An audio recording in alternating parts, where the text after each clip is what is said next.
Mr. Boyd, I am Agent Avrahami, and this is Agent Roberts. You'll have to come with us. What now? Oh. Please get dressed, Mr. Boyd. We'll wait for you in the car. Mr. Boyd, did you hear what I said? You know what? You boys can go to hell. I'm not going anywhere. Not right now, at least. You can come down to the police station during regular hours. You can't just come to my house while I'm sleeping, pull me out of bed without any breakfast. Right now, the only place I'm going is back to bed. I'm closing the door now, and if you... Jack, what's all this? I told everyone what a great sport you are and how fun it would be to play a little joke on you. Where's your sense of humor gone? Ethan, it's 5 in the morning. At this hour, the only thing that'll get me laughing is one of you feds slipping on a banana peel. Well, what'd I tell you? He's such a joker. You're getting old, Ethan. You're getting fatter, Jack. And you're getting boring. And you're getting fired. Fine. You win. But you're still a snappy dresser, Jack. As I'm sure you can guess, we've got an assignment here in Freeburg. Come on, let's go. We'll fill you in at the scene. Oh, and I really am glad to see you, Jack. You have no idea.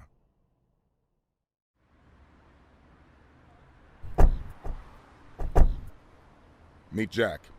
And this is Agent Suresh, Agent Kumaro, Agent Ellis, and Agent Dixon. Jeez, how many men did you bring? 11 people on my team, plus 2 heads, but they're still asleep at the hotel. We got to Freeburg a couple hours ago.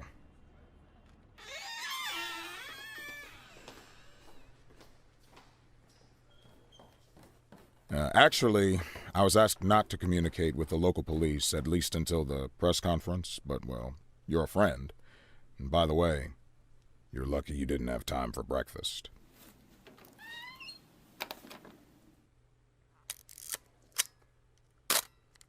Now, the press are calling him the Dentist. Just like every other fucking maniac, he's got his own stupid nickname. We spent 19 years chasing this guy. The MO is always the same. He kills young women in a small town, drops out of sight, and then reappears on the other end of the country with a fresh set of victims. He kills without hesitation, stuns the victim, then strangles her while she's unconscious. And that's when things get fun. He uses a power tool to ream out the dead girl's mouth. For 5 years, we've heard nothing. That's the longest break he's ever taken. Then 6 hours ago, we got a crazy anonymous tip that the dentist was in Freeburg, and he'd already committed his first murder. They even told us the address of the house. Looks like our anonymous tip came from the dentist himself, but that hasn't been verified yet. Oh, Dixon, don't go anywhere. So, Jack, listen. Dixon will take you to the station. You can bring your people up to speed. I'm looking forward to full cooperation, and it would be great if you could bag a criminal like this before you retire. A nice farewell. You know what I'm saying, Jack?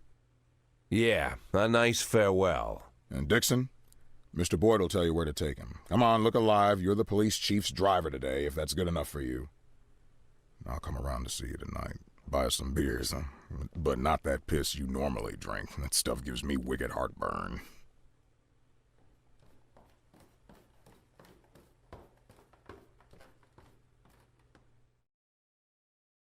So I went downstairs figuring I'd find some mercenary or an escaped serial killer or some other lowlife I'd put away, right?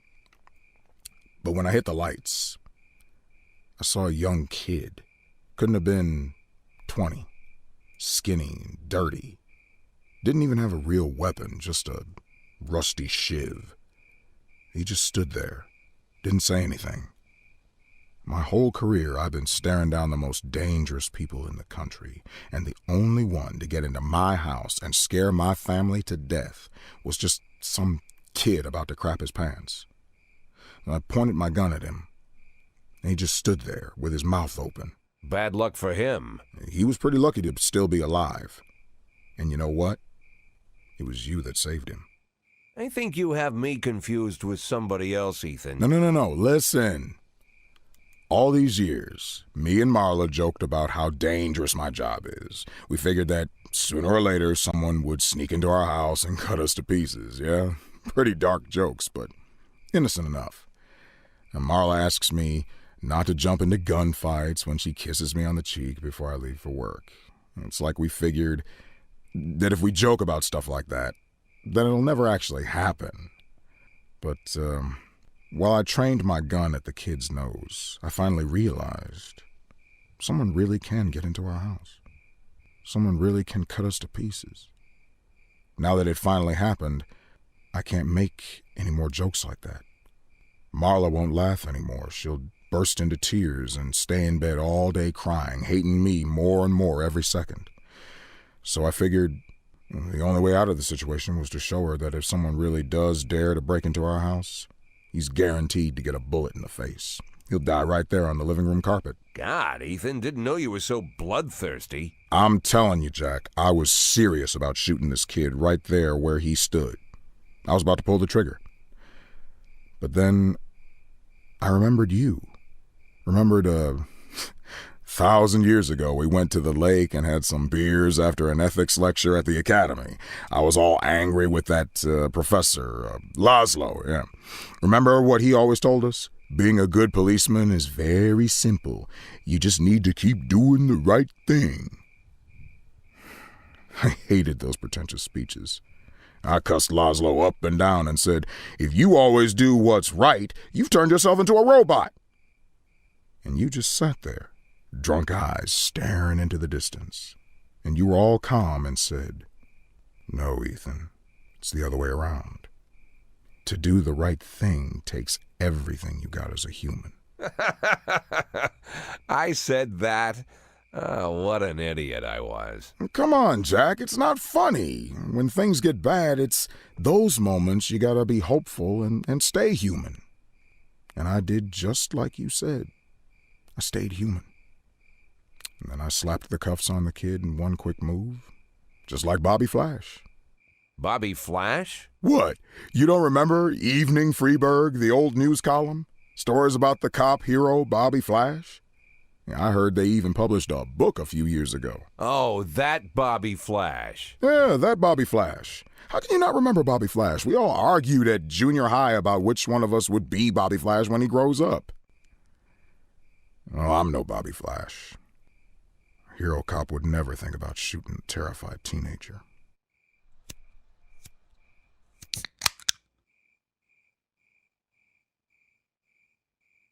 But wait a minute. If I'm not Bobby Flash, then maybe you are. Yeah, maybe so.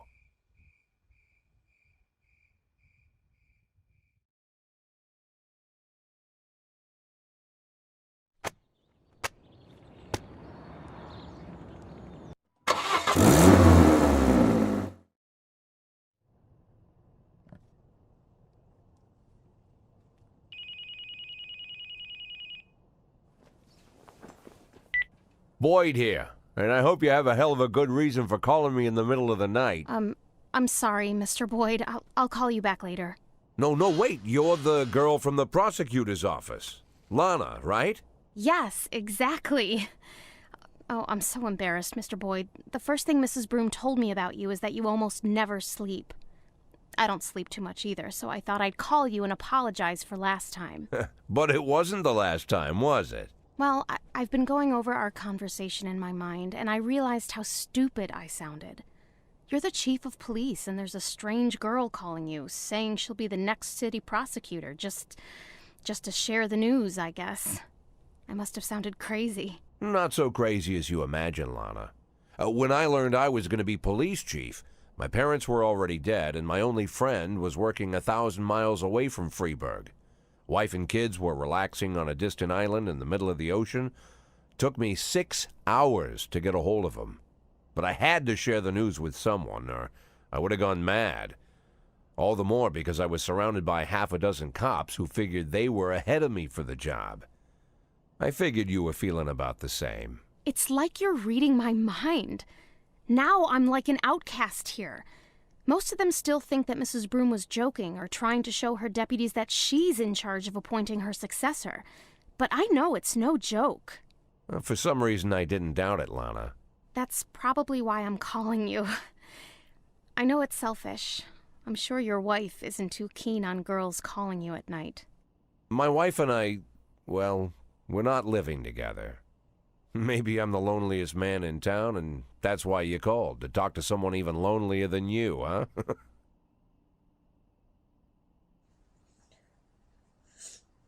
Lana? You know, Mr. Boyd, maybe I'm an idiot, but until this moment, I didn't realize how lonely I am. Well, you're in luck, because now you can call me anytime. But if you do, you'll have to call me Jack. Jack? It'll take more than one phone call to get used to that. Well, we're not in a hurry, are we? True.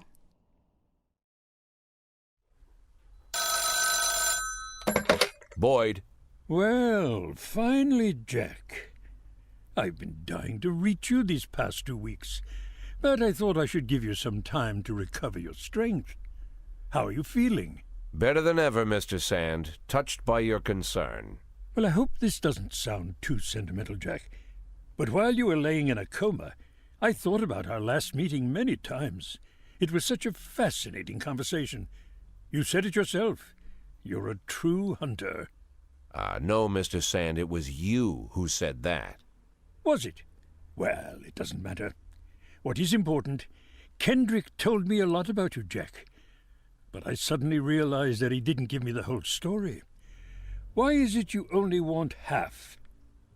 What are you talking about? Well, why is it you only want to make half? Not a whole million, just half. Not 100,000, but 5. It's a very specific figure. How did you arrive at that number? Well, I was looking at a house a couple hours outside of Freeburg, down the river. I figured to buy it, move the family, and set everything up, I'd need right around 500,000. It's not my style to take more than I need. Ah.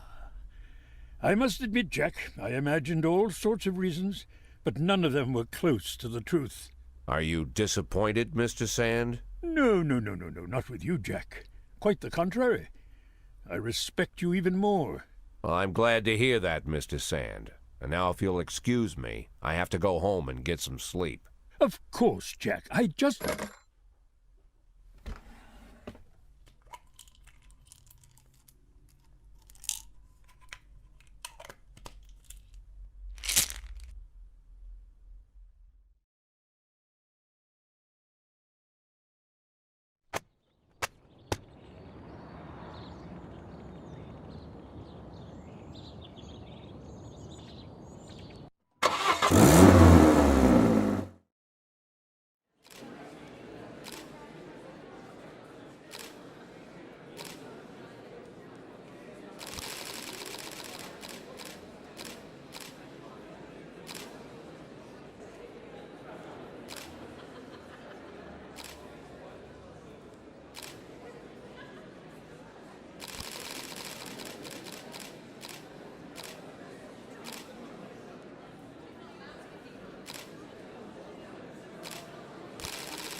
Oh yeah, the work is definitely piling on. Truth is, if I didn't have Palmer helping me catch this psycho, I don't know what I'd do. Yeah. You know, when he got here, And the stuff the newspapers are saying, is it true? What are the newspapers saying? The girl who was killed. She filed a sexual harassment complaint against the mayor? What about the other victims? Were they harassed by the mayor too? Well, it's hard to say. Is it true? So far, the mayor's the only thing we have connecting the victims, but only one of them filed a complaint against him, and she withdrew it a few days later. Someone must have pressured her, but it's hard to say anything for sure. But is it true? Do you think it's true? Well, let's just say it seems like it might be. What's the matter? The mayor raped me. Can you repeat that? The mayor of Freeburg, Stuart Rogers, he raped me. You heard me right. When did this happen? 4.5 years ago when I was just out of college. They gave a reception for us at City Hall. Rogers gave a speech, and there were a few other speakers, then dinner. I drank the champagne, it was hot out, the music was loud. I was feeling dizzy, so I went to take a breath in a quiet corner. I found a conference room, then a few minutes later the mayor came in with his guard. Rogers whispered something to the guard, and the guard left. I didn't have time to figure out what was going on. Rogers just walked up to me, grabbed me by the throat and squeezed, and then he began to rape me. This went on. It lasted about 10 minutes. Look, Lana, it would be very difficult to prove anything at this point, but You wouldn't have to prove anything. I have a videotape. A video? A recording from a surveillance camera, a cassette. The raping mayor, sitting in my closet next to Kramer versus Kramer. But how... 6 months after it happened, someone slipped the cassette under my door. This was the same time the city administrator, Mary Simmons, was dismissed. Quite a scandal, if you recall. I think that must have to do with it. Lana, don't worry about a thing. We'll use this tape and ambush the bastard. No, we're not going to do that. Lana, listen to me. You need to... It's been 4 years. Don't you think I've had time to think things through? I already decided I'm not pressing charges. Lana, whatever you've been thinking, I promise you, it would be better if No, it wouldn't be better. For the past few years, I've worked hard so that people would take me seriously, so they'd respect me as a professional.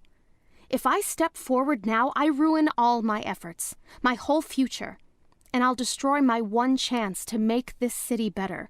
I'll be a sympathy case, I'll be humiliated, and then I'll be attacked. And the one thing I won't ever get again is respect. Lana, you're talking about covering up a crime. I'm doing it because I know it's the right thing to do. Then you're a fool. Oh my God, I made a mistake. Just forget everything I said. Lana, Lana! Shit. Shit!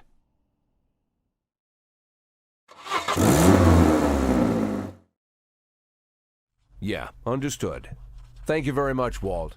Sorry again for waking you up. Give my regards to Jean. Okay, gotta run.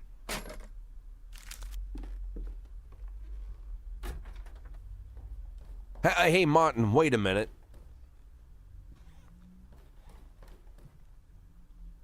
Martin, you still hang around with Bo Berenger?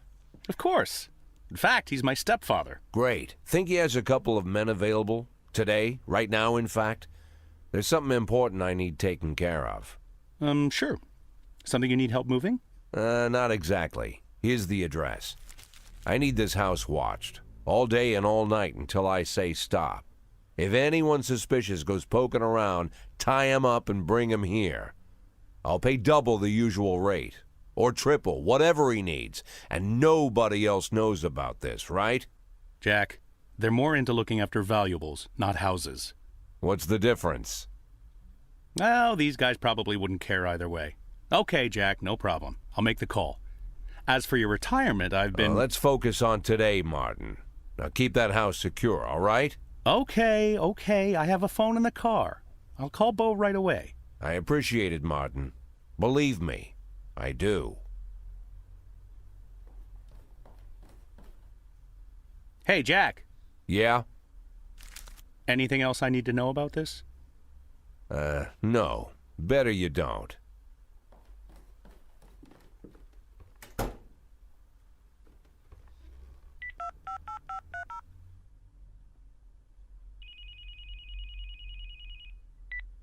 Hello? I'm an addict. Please, I don't want... Listen to me, Lana. I really am an addict. For 20 years now, give or take. I've been lying to myself that I'm in control of the situation, and sometimes it really seems like I am, but sometimes in the more desperate moments, I become completely dependent on the pills. And it's just dumb luck that I haven't killed myself. Or someone else. More than a few times, I've come pretty close. I've been stoned while I'm driving, was even stoned once during a firefight. I've been on drugs while I made decisions where dozens of lives were on the line. When I'm overworked, I need the pills. That's my problem. It's my weakness. But I always knew that if I admit my weakness, if I start talking about the problem publicly, if I go to rehab, then I'm already as good as retired. They'll take advantage of the scandal and get rid of me forever. It doesn't matter all the good work I'm trying to do at the police department. They'll just bury me. So I'm keeping my problem a secret, at least until I can retire. I have to. I know it's the right thing to do. You realize, Jack, this is the first time you ever called me? What? You called me this time. I thought you were just waiting for me to stop bugging you, but now you called me and you opened up, even though you didn't have to. Maybe you're stoned? What? No, I'm not stoned right now. Well, Jack, I guess you need me as much as I need you. I need you more than you need me. Now I know you're stoned. Lana, I heard everything you said, Jack. I understood everything just fine. You don't need to say anything else. Right, exactly. Say no more.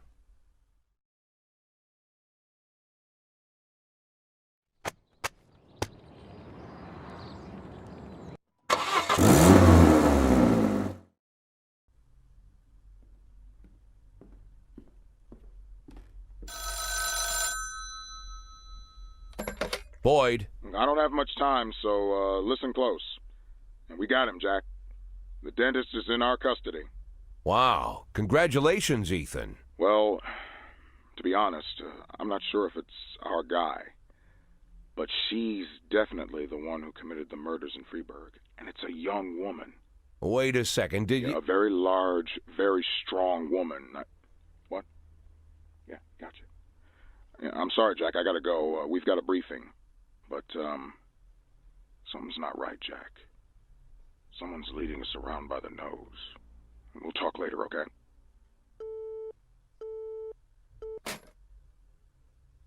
I'd almost forgotten the feeling. The feeling you get when you stay on the sidelines during a major bust. But I don't think I'll be out of the game for long. Palmer had nothing to do with this. The dentist, whoever he is, was a gift box meant for me. It just got delivered to the wrong address. And I've got a hunch who packed the box.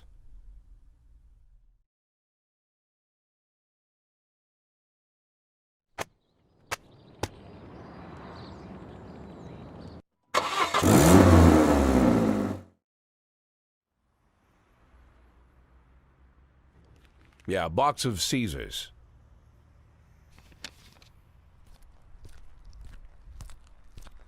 With that outfit, I could see you coming a mile away, Mr. Boyd. Ah, Mr. Chaffee. Knowing your love of theatrics, I was afraid you'd keep the mystery surrounding the dentist going for at least another day or two.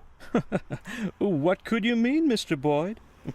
Well, it's true. Robespierre does have a passion for mystery and the dramatic. But there's no need to confuse the actor with his character. For you, I'll play the hurried businessman who likes to cut to the chase. That's not quite me either, but though this mask I wear is quite a burden, I have long grown used to it. Besides, I don't want to distract you from your 180-day quest, not for a second longer than necessary. My, is half your time already up?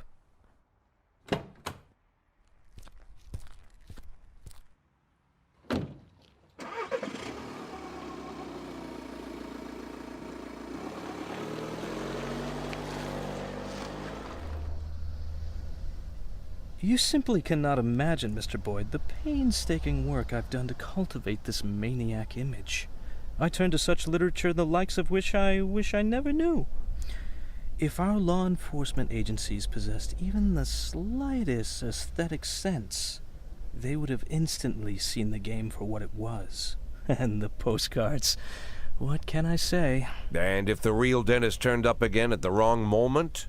I don't imagine lunatics take kindly to imposters. The dentist died of a heart attack last spring while he was sunbathing on the beach. I discovered this quite by accident, from a university friend, a therapist. It was he who convinced the dentist to stop killing, by the way. Why the murders? Obviously, they'd all been raped by Rogers. It would have been much easier to just get 'em to talk. Mr. Boyd, the last thing I want is to appear a brutish butcher. I spent enough time on these women to know they were no use to me alive. Not sure if I should be ashamed to say it, but Stuart Rogers far surpasses me in his ability to intimidate people. Apparently, such things only come with experience. But murder? For that I truly do feel ashamed. It's a burden I shall have to bear for the rest of my days. But sadly, it's not my greatest shame. What could be more shameful? To frame an innocent woman for such terrible crimes? What? Are you unhappy with a woman cast as the serial killer? Firstly, I'd say Dear Jordan adds a certain grace to the whole sordid story. And second, of all the people I hold in my debt, she's the strongest. And not just physically. Third, she had good reason to settle her debt with me as quickly as possible. Without going into details, I'll just say that she's a very, very caring mother. Do these taste good? Had we met earlier, Mr. Boyd, I would have shown you a far more refined pleasure, one without such an unpleasant smell. I'm afraid to even imagine what you count as pleasures, Mr. Chaffee. Fountains of blood in the city square? Mr. Boyd, you're not listening to me at all. I didn't take any enjoyment from the killings. Everything I've done was of strict necessity. I couldn't make Jordan kill all the women that Rogers raped. That would have been excessive. If I had made her kill them all, you'd be rather upset, no? I can't say I fully understand your plan, Mr. Chaffee, but you've given me more than enough reasons to arrest you. Yes, but allow me to counter them with one good reason not to.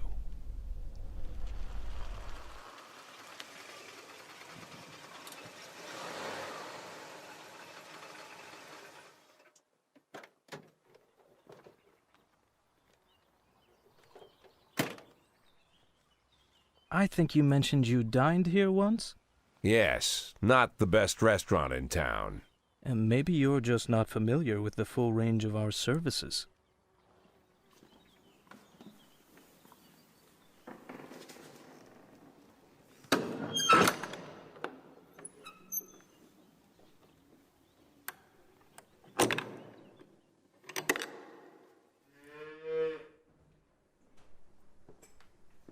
When I inherited this tasteless place from my father, I knew I could never make it into an exquisite restaurant. Instead, I accentuated the atrocity of it all, an aesthetic of a different kind. Now I even live here. To me, this complex is like a microcosm of Freeburg. But we're not here to talk about that. At school, I read a French novel whose name doesn't need mentioning, and I read many amazing things. It seems that in Paris, just before the Revolution, certain places were quite popular. People of wealth and taste visited from the city, shed their luxurious coats, peeled off their white gloves, and with the help of the local farmer, they brutally stabbed a hole in a bull and decorated themselves with the splattering blood as they prepared a large piece of meat for the fire. In the bull's suffering, these effeminate aristocrats found a perverse sort of pleasure. Now I make these pleasures available to the people of Freeburg. I will be honest with you. People who pursue such cruelty truly are crazy. But what is interesting? The best steaks are cut from the tender meat of young bulls. 11 months is just right, beautiful, healthy, full of strength. But these wealthy degenerates who pay $7,000, so our experts will show them where to plunge the blade for maximum effect. Even they don't have the spirit to slaughter the young bull. The thought never enters their minds. They look into the eyes of the healthy animal, bursting with energy, and they quickly shuffle past. As if by instinct, they are drawn to the old, weary, fading bulls. And then, with terrible smiles on their faces, they chew through tough steaks that taste of burning rubber. They feel that they're doing something real with their own hands, a sort of natural selection. as if they're agents in the natural process.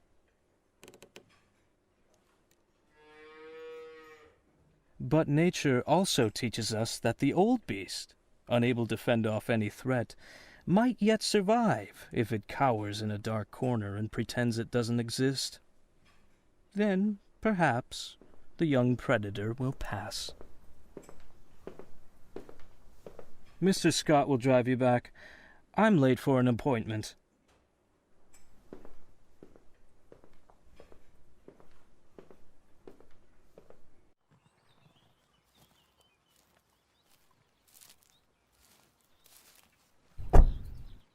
Mr. Boyd, you won't believe it, but the person I just got off the phone with was talking about you. Seems like I'm pretty popular these days. By the way, Mr. Boyd, I've got to ask, why $500,000? Go fuck yourself, Troy Starr.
Mr. Boyd, this is for you. That's it? What's it? This is from our guy? What? It's from the private detective? What? Oh, no. No, Mr. Boyd. It's from an Agent Dixon. Fine.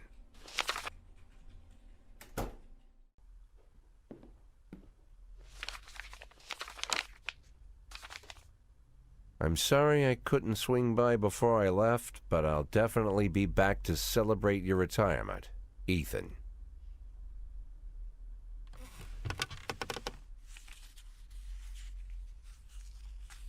Bobby Flash, Diamonds and Thieves. Bobby Flash and the Card Shop.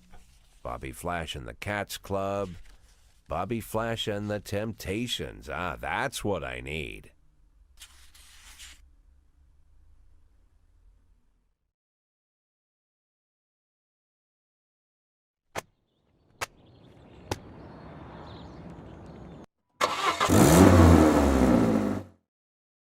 Needless to say, I really miss them a lot. I can't wait for the moment when I'll see them again. Wouldn't you like to see me? Oh, Lana, but we, Let me guess. You've thought about it, but then you realized this can only bring us more suffering. Besides, it's dangerous given the kind of work we do, and why ruin things when everything is going so well, right? Well, if you know what I think, then you must be thinking the same thing. Yeah, Jack. Because it's true. But is it fair? You know what wouldn't be fair? If your friends caught you in a karaoke bar with an old man. With an old man? Maybe you imagine you've been talking to a young Greek god with long golden hair, but I'm a 60-year-old man, Lana. Listen to me, Jack. Ever since high school, I've been surrounded by old men. At university, half my classmates were old men. They might have been 18 years old, but they were already half in the grave. No goals, no ideas, just endless burned-out looks on their faces, exhausted and empty. At work, even my younger colleagues act like old men. They don't have the stomach for a fight. They're already dreaming of retirement. And then there's you, Jack. The only man for a long time who felt the same age as me. Because you fight. Because there's life inside you. Lana, it's, Damn, it's true. There's life in me yet. Jack, you're so cocky. Oh, excuse me, miss. I am the most promising young prosecutor in the country. You know it's true.